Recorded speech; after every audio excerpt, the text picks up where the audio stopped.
बिस्मिल्लाहिर्रहमानिर्रहीम। अस्सलाम वालेकुम। क्रॉस टॉक के साथ मैं हूं जिजान डार। आज हम अपने इस प्रोग्राम में 3 इशू पर बात करेंगे। सबसे पहले हम आपको बताएंगे 9 मार्च को सदारती इंतखाबात में कौन सा उम्मीदवार मजबूत होगा। फिर उसके बाद इंतखाबात में आज कौन सी पार्टी ने धांधली के खिलाफ एहतजाज किया है। फिर उसके बाद कौन से मुल्क में रमज़ानुल मुबारक में जंग बंदी तक का ऐलान किया गया है। तो सबसे पहले हम चलते हैं सदारती इंतखाबात की तरफ। जैसा कि आपको पता है पाकिस्तान में 9 मार्च को सदारती इंतखाबात होने जा रहे हैं। ये बड़ा कांटेदार मुकाबले की तवक्का की जा रही है। एक तरफ आसिफ अली जरदारी साहब और दूसरी तरफ महमूद अचकजई। ये सुन्नी इत्तेहाद कौंसिल और पीटीआई के नामजद उम्मीदवार हैं। दोनों जो उम्मीदवार हैं उन्होंने अपने कागज जो से हैं हाई कोर्ट में जमा करवा दिए हैं।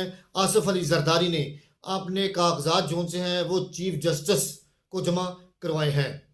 तो अब देखना यह है कि बिलावल भुट्टो जरदारी जो से हैं वो अपने वालिद के तजवीज़ कुनुंदा हैं। फ़रूक एच नाइक जो से हैं वो तइद कुनुंदा हैं। टोटल जो इस सदारती इंतखाबात में 5 उम्मीदवारान ने अपने कागज जमा कराए हैं। अब अगर देखा जाए तो आसिफ अली जरदारी जो से हैं उनको पंजाब, सिंध और बलूचिस्तान में काफ़ी हमायत हासिल है। उसके बाद जो पीटीआई है उनके जो नामजद उम्मीदवारान हैं महमूद अचकजई, उनको खैबर पख्तूनख्वा तक जो सी काफ़ी सपोर्ट है। लेकिन चीदा चीदा उनके कुछ अरकान जो से हैं वो पंजाब में उसके बाद सिंध में भी हैं। लेकिन सबसे जो अहम बात यह है कि सेनेट के अंदर इस वक्त हकूमती जो जमात है आसिफ अली जरदारी को वो थोड़ा सा नुकसान पहुंचा सकती है। लेकिन आसिफ अली जरदारी जो से हैं वो हासे माहिर हैं सियासत के अंदर।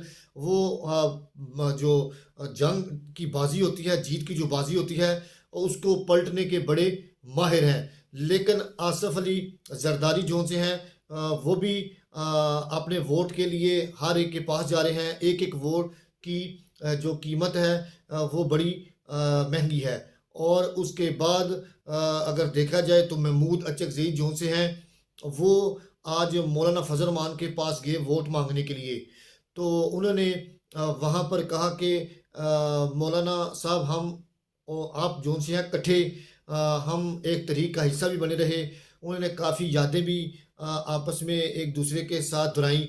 लेकिन मौलाना साहब ने अभी तक महमूद अचकजई को कोई ऐसी वोट देने की गारंटी नहीं दी। उन्होंने कहा कि हमारी जमात ने फैसला किया है कि हम किसी को वोट नहीं देंगे बल्कि हम न्यूट्रल का किरदार अदा करेंगे।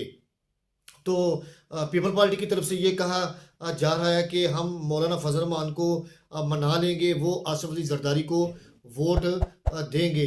अगर देखा जाए तो MQM जो सी है वो भी हासा परेशान है।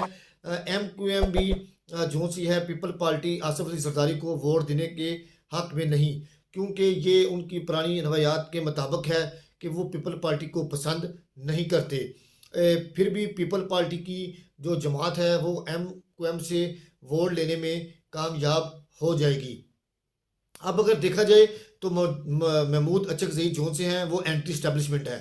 तो इस्टेब्लिशमेंट जो सी है वो कभी भी इस शख्स को सदर नहीं बनाएगी, क्योंकि कल पार्लियामेंट के अंदर महमूद अचकजई ने इस्टेब्लिशमेंट और दीगर धारा को काफ़ी जो से आड़े हाथों लिया था और उनके खिलाफ बड़ी सख्त बातें की थी। तो आसिफ अली जरदारी जो से हैं वो इस वक्त काफ़ी मजबूत ना के उम्मीदवार हैं बल्कि जीते हुए उम्मीदवार हैं। फिर उसके बाद आगे चलते हैं। इंतखाबात में धांधली के खिलाफ कौन सी जमात ने एहतजाज किया है।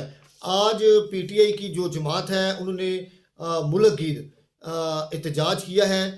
लेकिन एहतजाज जो उनसे है वो उनका रंग लाएगा या नहीं। लेकिन ये ज़रूर पता चला है कि उनके जो उम्मीदवार हैं या उनके कुछ जो कैंडिडेट हैं उनको आज पकड़कर फिर जेलों में बंद कर दिया गया है और उनको काफ़ी मारा पीटा गया है। फिर उसके बाद जो नारे लगाए जा रहे थे वहाँ पर हमें जो तला मिली है गुजरात के अंदर, वहाँ पर परवेज़ लाई की जो जोजा हैं उन्होंने अपने बाजों के खिलाफ शदीद नारेबाजी की है। फिर उसके बाद लाहौर के अंदर भी मरीम नवाज शरीफ के खिलाफ काफ़ी नारेबाजी की गई है। उसके बाद कराची के अंदर आसिफ अली जरदारी और बिलावल के खिलाफ काफ़ी जो सी है वो नारेबाजी की गई है कि ये हुकूमत चोर है, धांधली चोर है, फिर इन्होंने हमारे वोटों पर डाका डाला है, इनको कभी भी आगे नहीं आने दिया जाएगा। हमारे ज़राए ने हमें ये बताया है कि इमरान खान ने जेल से बैरिस्टर गौहर को एक अहम पैगाम भिजवाया है कि हर सैटरडे और संडे हफ्ता इतवार को मुल्कगीर एहतजाज का ऐलान करे और जब तक इसका कोई रिज़ल्ट नहीं मिलता तो ये एहतजाज जो उनसे है भरपूर और पुरअमन तरीके से जारी रहेगा। लेकिन आज सुबह देखने में आया तो रोड्स के ऊपर जो सा है इतने उम्मीदवार नज़र नहीं आए जितनी पुलिस नज़र आई। लेकिन अगर देखा जाए तो पीटीआई को इस तरह के एहतजाज से गुरेज करना चाहिए क्योंकि ये एहतजाज उनके लिए नुकसान का बायस भी बन सकता है। उनके जो कुछ अरकान हैं वो कह रहे हैं कि हमें हमारे लीडर ने कहा है कि हम हर हफ्ता इतवार को एहतजाज करें, तो ये एहतजाज जो सा है इनके लिए इतना सूदमंद नहीं। फिर आगे चलते हैं। रमज़ान उल मुबारक में कौन सा मुल्क है जहां पर किरदार अदा करना चाहता है? अमेरिका ने पैगाम भिजवाया है हमास को। फिर उसके बाद अमेरिका ने इसराइल को पैगाम भिजवाया है कि रमज़ान के महीने तक एक माह के लिए जंगबंदी कर दी जाए, लेकिन अभी तक उसके कोई असरात नज़र नहीं आ रहे क्योंकि यहूदी लाबी जोन सी है वो गज़ा के जो मुसलमान हैं उनको बड़े तरीके के साथ वापस अपने घरों में भेजकर ऊपर से बमबारी कर देते हैं जिससे उनकी शहादत हो जाती है। आज हमारे ज़राए ने हमें वहाँ से बताया है कि आज इसराइल के जंगी तैयारे जोन से हैं उन्होंने अपने ही बंकट में जोन से है बमबारी करके अपने ही 11 फौजियों को हलाक कर दिया है।